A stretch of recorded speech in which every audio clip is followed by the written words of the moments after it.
Hi, thank you for joining. This is Kiara Honeycutt. This is a century of life expectancy in America for data 6252258, fall 2025 for Professor Minta, UMGC. Today I'll be walking through a century of life expectancy data in the United States. I chose this topic because the life expectancy reflects more than just health. It reveals social progress, inequality, and the impact of public policy.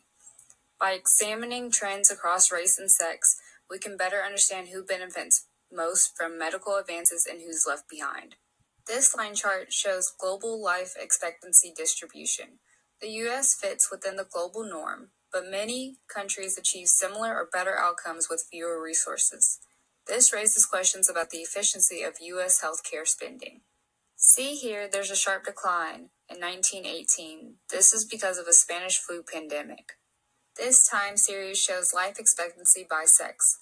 All groups improve over time, but females consistently outlive males.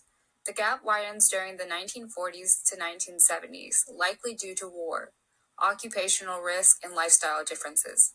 In recent years, the lines begin to converge, possibly reflecting better health access and behavior changes among men.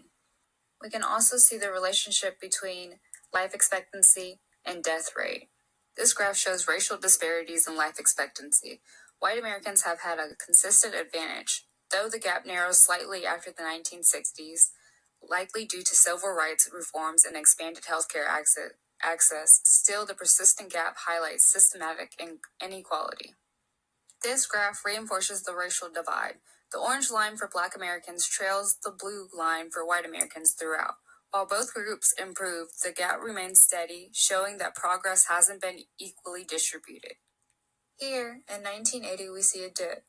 This is due to the crack epidemic and urban disinvestment in the Black community.